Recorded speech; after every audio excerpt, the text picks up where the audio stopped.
Messieurs, dames, bonjour à tous, nouvelle vidéo. Alors, avant de commencer, c'est la deuxième fois que je tourne cette vidéo-là.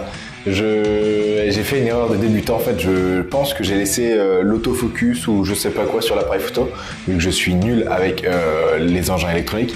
Donc en fait, ça faisait des trucs bizarres, ça bougeait l'image, ça donnait envie de vomir en fait, l'image, ça donnait la migraine.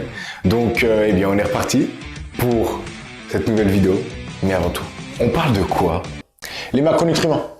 Ça te dit quelque chose? Et oui, la semaine dernière, nous avons parlé de l'équilibre alimentaire. Maintenant, rentrons un peu plus en détail dans les macronutriments. Qu'est-ce que c'est? Il y en a 3. PLG. Protéines, lipides, glucides. Mais à quoi ils servent? Quel est leur rôle? Comment ils se forment? Leurs recommandations aux journaliers? On verra tout ça. Avant tout, donnons une définition des macronutriments. J'aime donner des définitions, alors donnons une définition. C'est ma définition. C'est pas le Larousse, c'est pas tout ça. Un macronutriment est un nutriment essentiel. D'accord? Les 3 macronutriments sont des nutriments essentiels pour le bon fonctionnement du métabolisme. Vous allez me dire, mais il y a aussi la catégorie des micronutriments qui sont essentiels. Oui, c'est essentiel, mais ils passent en second plan. Pour moi, les macronutriments, c'est ce qui va être partout dans votre corps. Et si vous gardez un équilibre de ces macros, eh bien, vous allez avoir un métabolisme qui va être top. À ça, on associera les micronutriments et évidemment, on fera une vidéo là-dessus. D'accord? Donc, je pense que c'est une bonne petite définition, je trouve, des macronutriments, non? Les protides, plus communément appelées les protéines, qu'est-ce que c'est? Eh bien, ce sont des polymères d'acides aminés reliés entre eux par des liaisons peptidiques et qui contiennent de l'azote. Je vous ai parlé chinois. Donc pour ça, on va définir le terme d'acide aminé. Dans ces protéines, nous avons 2 catégories qu'on va déterminer grâce aux acides aminés. La première, de 2 à 50 acides aminés, on va les appeler les peptides. Nous avons la catégorie des plus de 50 acides aminés qui sont les protéines. Je ne vais pas vous faire la liste de tous les acides aminés parce qu'il me semble qu'il y en a 140 de référencés, mais on va en parler de 20. Ce sont les 20 standards qui sont dans le métabolisme. Les acides aminés peuvent être synthétisés par l'organisme, sauf 8 qui s'affichent ici, qui vont être surlignés, qui eux, on les appelle les acides aminés essentiels, parce que notre corps ne les synthétise pas lui-même. Donc, il faut que ce soit apporté par l'alimentation. Quel est leur rôle? Quels sont les rôles des protéines ou alors des protéines? On va les appeler les protéines pour garder ces termes-là. Le premier rôle, c'est un rôle structural. Les protéines servent de structure à notre organisme. Les protéines ont aussi un rôle dans les échanges d'eau dans le corps. Elles ont aussi un rôle catalytique, car toutes les enzymes sont des protéines. Elles sont présentes en tant que transporteurs sanguins, permettent la régulation des génomes, de la circulation des informations dans le corps, dans la protection du système immunitaire car les anticorps sont des protéines, dans la régulation des hormones, beaucoup d'hormones sont aussi des protéines, et enfin peut-être le rôle qu'on met généralement en premier, c'est le rôle énergétique, alors qu'on va voir par la suite que ça va être, on va dire, en termes d'énergie, les protéines sont au niveau 3. Il y en a 2 autres avant. En termes de consommation des protéines, quelles sont les recommandations? Eh bien, nous sommes entre 10 et 20% de l'AETQ. Et si vous voulez parler en grammes par kilo poids de corps, nous sommes minimum à 1,5 g et on peut monter à 2 grammes par kilo poids de corps. Maintenant qu'on a abordé les protéines, il est temps d'aborder les lipides. Eh oui, communément appelé le gras. Monsieur définition, le retour. Qu'est-ce que c'est les lipides? Eh bien, c'est tout simplement des acides gras composés d'atomes de carbone, d'oxygène et d'hydrogène. Aussi simple que ça. Enfin, aussi simple parce que je l'ai appris. Sinon, pas du tout simple et on ne le sait pas. Comparé aux protéines, les lipides, on va les classer en 3 catégories, suivant la double lésion qu'ils ont. La double lésion qu'ils ont. On va redire ça. La double lésion qu'ils possèdent. Qu'est-ce que c'est la double liaison? Magie du montage. Ça, c'est une double liaison. Du coup, la première catégorie, ce sera les AGS, les acides gras saturés. Eux, c'est simple. Ils ont 0 double liaison. C'est comme ça qu'on les reconnaît. En numéro 2, nous avons les acides gras monoinsaturés, AGMI. Voilà. Généralement, dans les documents, il y a marqué AGMI parce que flemme de noter acide, gras, mono, insaturé. Non, flemme totale. Et eux, ils ont qu'une seule double liaison. Voilà. En troisième, nous avons les acides gras polyinsaturés, AGPI. Eux, ils ont minimum 2 double liaisons, voire plus. À noter que ces acides gras vont jouer un rôle sur le métabolisme, la digestion et l'absorption. Maintenant, voyons un peu où est-ce qu'on trouve ces différents acides gras. Pour le premier, les AGS, sa source, ça va être généralement les viandes, le beurre, le jaune d'œuf et le fromage. Ce sont les principales sources d'AGS. Oui, parce que ça va tellement vite dans ma tête que je pensais déjà à la suite. Mais non, on se détend. Pour la GMI, nous sommes plus dans l'huile d'olive, l'avocat et les graines oléagineuses. Et enfin, pour les AGPI, on va parler d'oméga 6 et d'oméga 3. On a tous entendu parler de ça. Mais quels sont les vrais effets de l'oméga 6 et de l'oméga 3? Première caractéristique de l'oméga 6, il est hypocholestérolémiant. Dédicace surtout à ma prof de physiologie, Carla. Je sais pas si vous regardez cette vidéo-là, mais déjà, je vous aime. Et respect, parce que je ne sais pas comment vous faites pour nous apprendre tous ces termes-là sans bégayer une seule fois. Vous êtes la reine pour ça. Allez, reprenons, parce que là, je divague totalement. Oméga 6, hypocholestérolémiant, pro-inflammatoire, diminution de la fluidité sanguine, maintien de l'intégrité de l'épiderme, et enfin, favorise la fonction de la reproduction optimale. Je pense que j'ai mis les termes à l'envers, je crois. Favorise la fonction reproductrice optimale. Parlons un peu des oméga 3. Ça fait 10 minutes que j'essaye de dire ce mot-là et c'est très compliqué.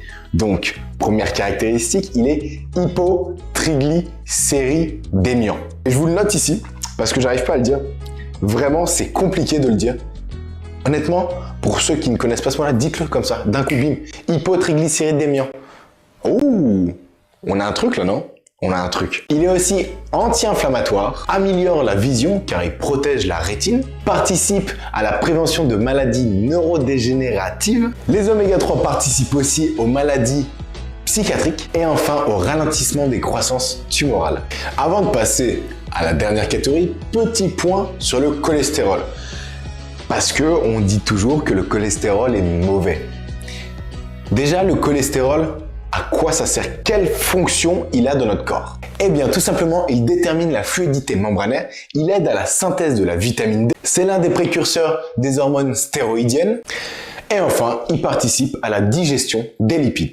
Mais alors, pourquoi on dit qu'il y a du bon et du mauvais cholestérol? En fait, c'est pas le cholestérol en lui-même, ça va être son transporteur. Il en a deux. Le premier, le LDL, on va dire le mauvais, et le second, le HDL, le bon. Le LDL, quand il transporte le cholestérol, en fait, il va laisser des morceaux, je vais dire des morceaux, ça fait morceau de pain, des bouts de cholestérol dans les artères. Alors que, au contraire, le HDL, lui, va ramasser et ne va pas, en fait, laisser du cholestérol derrière lui. C'est pour ça qu'on dit qu'il y a du bon et du mauvais cholestérol. C'est juste dû à ces deux transporteurs. Maintenant qu'on a fait une aparté sur les oméga 6, les oméga 3, le cholestérol, le rôle des lipides. Et oui, à quoi ça nous sert? Parce que je dis tout ça, mais pourquoi on doit en consommer? Eh bien, déjà, c'est le numéro 2 en termes de substrat énergétique. Donc c'est simple, protéines, troisième, lipides, deuxième, et du coup, par déduction, eh bien, on vous verrez dans la suite de la vidéo. Restez. On fait du teasing, on apprend un peu les codes de YouTube. Il a aussi un rôle structurel. C'est un isolant thermique, il garde la chaleur corporelle. Comme les protéines, c'est aussi un transporteur. Et enfin, c'est un précurseur hormonaux. Il joue sur les hormones sexuelles. Je pense que pour les lipides, on a fait le tour. Dites-le moi en commentaire. On passe au dernier. Messieurs, dames, bonsoir à tous. Je me viens de me rendre compte en terminant les rushs de la vidéo de dimanche, enfin pour aujourd'hui pour vous, que j'ai oublié de vous donner les recommandations pour les lipides. Donc nous sommes entre 35 et 40% de la ETQ. Et si on veut parler par gramme par kilo poids de corps, nous sommes entre 1 et 1,2, 1,3 grammes par kilo poids de corps max. Sur ce, je retourne à mon montage et je vous laisse avec la vidéo. Les glucides. Les glucides, comme les protéines, ont un nombre d'appellations. Hydrates de carbone, saccharides, ose et évidemment le sucre. Enfin, surtout le sucre en numéro 1. Les glucides, on va les mettre dans plusieurs cases. Les deux premiers, glucides simples et glucides complexes. Les glucides simples ont une digestion facile et rapide. Les glucides complexes, contrairement aux simples, vont avoir une digestion beaucoup plus lente et il y a possibilité de fermentation. Mais ce n'est pas les seules catégories. Après, nous allons évidemment classer les glucides dans différentes familles, dans différents types. Donc, nous avons le monosaccharose et le disaccharose. Il y en a d'autres. Mais pour l'instant, on se concentre sur ces deux-là. Aujourd'hui, on parle de ces deux-là. Et dans la prochaine vidéo, on va en parler un peu plus des autres. Donc, monosaccharose et disaccharose. Qu'est-ce qu'il y a dans les monosaccharoses? Eh bien, il y a les trois principaux. Le glucose, le fructose et le galactose. Dans le disaccharose, nous retrouvons le saccharose, qui est un mélange de glucose et de fructose, plus communément appelé sucre de table, donc c'est notre sucre blanc qu'on connaît tous. Le lactose, qui est un mélange de glucose et de galactose, c'est le sucre de lait. Et enfin, le maltose, qui est lui constitué de deux molécules de glucose, qui se retrouvent pour les amateurs d'alcool dans la bière. En termes de rôle, on sait que les glucides, c'est le numéro 1 en termes de substrat énergétique. D'accord? Avant d'utiliser de la protéine, des lipides, on utilise des glucides. Notre corps en a besoin pour avancer. Un petit chiffre, notre cerveau consomme 150 grammes de glucides par jour. Et enfin, comme les deux autres, là, ces deux potes avant, un rôle structural. C'est simple, dans nos cellules, nous avons besoin de lipides, de protéines et de glucides. Aussi simple que ça. Petit aparté aussi sur un sujet qu'on connaît tous, qu'on a déjà, je pense, tous entendu parler, ce qu'on appelle l'IG, l'indice glycémique d'un aliment. Quand on parle d'indice glycémique, il faut se demander qu'est-ce que la glycémie? Eh bien, en fait, c'est la concentration de glucose dans notre sang. Et chaque aliment va faire varier cette concentration-là. Donc, un aliment, en fait, à IGO, donc, il me semble que c'est 65, 70, il n'y a pas d'unité, c'est juste un chiffre comme ça. Je vous mets en description le PDF que j'ai des IG de chaque aliment, enfin de chaque aliment, d'une grande partie d'aliments, comme ça vous allez pouvoir l'utiliser. Un aliment avec un IG élevé, c'est un aliment qui va augmenter la glycémie très rapidement dans le temps et va augmenter aussi son taux dans le sang, mais qui va aussi la faire redescendre très vite. C'est là où on risque l'hypoglycémie. A contrario, un aliment avec un IG bas va faire augmenter progressivement la glycémie dans le sang, mais aussi va la faire redescendre progressivement. Donc, pas de risque d'hypoglycémie.